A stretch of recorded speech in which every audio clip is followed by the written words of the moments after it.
Halo semuanya, perkenalkan saya Fikri Hadi Caksono dan pada kesempatan kali ini kita akan membahas materi terkait pemrograman algoritma dan struktur data, yaitu mengenai array atau dalam bahasa Indonesianya biasanya disebut sebagai larik. Nah, mungkin di video ini secara garis besar akan menjelaskan pengertian array secara umum ya, dan juga penerapannya dalam contoh kasus yang sederhana. Nah, baik teman-teman sudah siap semua? Oke, mari kita mulai dalam 3, 2, 1.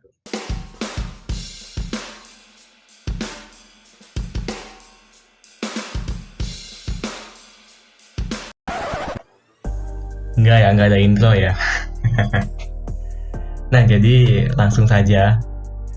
Jadi, array ini sendiri merupakan hal yang sangat fundamental yang sering sekali dijumpai dalam banyak kasus di dalam dunia pemrograman.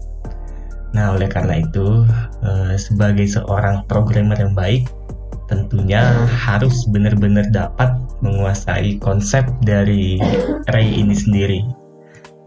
Nah, di sini saya ada sebuah contoh kasus ya. Jadi, misalkan saya ingin menyimpan data berupa nama dari 10 mahasiswa. Saya bisa saja menyimpan setiap nama dari mahasiswa tersebut dengan mendeklarasikan 10 variabel untuk menyimpan masing-masing dari nama mahasiswa tersebut gitu. Itu sah-sah saja gitu kan. Namun bagaimana jika datanya berjumlah 100 atau 1000 atau bahkan lebih banyak daripada itu? Ya, tentu saja saya tidak ingin mendeklarasikan variabel satu persatu ya. Mahasiswa satu, mahasiswa dua, tiga, dan seterusnya gitu sampai 1000 gitu kan nggak mungkin gitu. Nah, oleh karena itu, saya tentunya akan menggunakan satu variabel untuk menyimpan data-data tersebut. Nah, dalam kasus seperti ini, kita bisa menggunakan array ya. Nah, jadi apa itu array? Nah, jadi array adalah sebuah variabel yang dapat menyimpan sekumpulan data yang memiliki tipe data yang sama.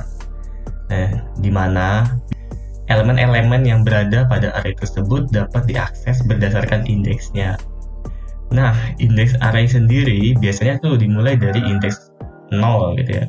Jadi dimulai dari indeks ke 0 untuk data 1, indeks ke 1 untuk data kedua, indeks 2 untuk data ketiga, dan seterusnya. Nah, untuk memperjelas definisi sebelumnya, di sini saya memberikan sebuah analogi array seperti sebuah hotel yang terdiri dari beberapa kamar. Nah, sedangkan untuk indeksnya sendiri itu sama seperti nomor-nomor pada kamar hotel tersebut. Nah, jadi pengunjung hotel dapat memesan kamar dengan mengakses indeks sesuai dengan nomor kamar hotel tersebut. Nah, jadi sama saja ya ketika membuat play itu sama halnya seperti kita akan menyiapkan kamar hotel dengan nomor indeks dari 0 sampai sekian gitu. Sehingga kita tidak perlu lagi membuat variabel yang banyak, namun cukup dengan menggunakan satu variabel saja sudah dapat menyimpan seluruh datanya.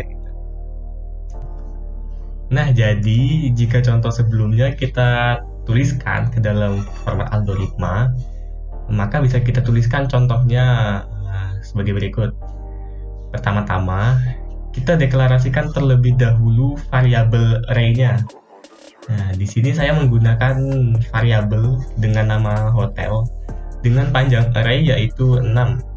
Ya, jadi dimulai dari indeks 0 hingga ke 5 ya. 0, 1, 2, 3, 4, 5 sehingga berjumlah 6 data.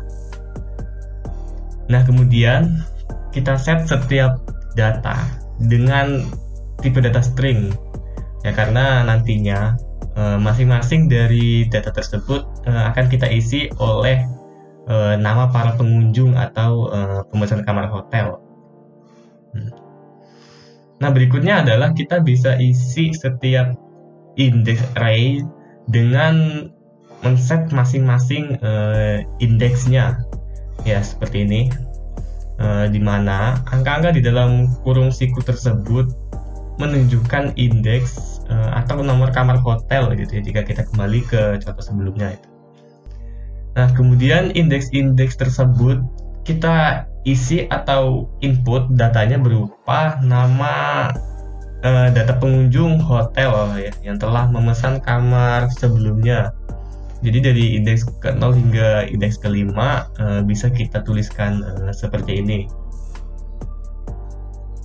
Nah, kemudian jika kita ingin mengetahui salah satu elemen atau salah satu nama pemesan kamar hotelnya, kita bisa akses salah satu dari elemen tersebut dengan cara seperti pada baris ke-17. Jadi kita dapat mengaksesnya dengan menggunakan indeks. Di sini saya mengambil contoh indeks ke-5, di mana pada indeks tersebut merupakan kamar hotel dengan nomor 6. Nah, jadi untuk memunculkan salah satu elemen pada array, kita cukup menuliskan indeksnya dan kemudian kita dapat gunakan perintah write untuk menjadikannya sebagai output atau keluaran di mana hasilnya akan tampil pada program kita nantinya. Nah, jadi seperti ini hasil akhirnya. Ya, jadi setiap elemen pada indeks diisi dengan data nama pengunjung atau pemesan kamar hotel. Oke, baik. Mungkin itu saja yang dapat saya sampaikan dalam video kali ini.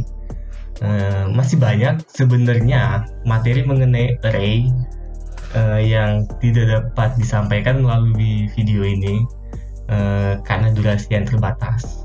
Namun tidak apa-apa ya, teman-teman bisa mempelajarinya lebih lanjut lagi melalui referensi lain. Jadi sehingga teman-teman bisa benar-benar paham dengan konsep array ini. Baik, sekian itu saja. Ya, semoga video ini dapat memberikan manfaat kepada teman-teman sekalian. Baik, saya akhiri. Terima kasih telah menonton dan sampai jumpa. Goodbye. Like dan subscribe-nya guys.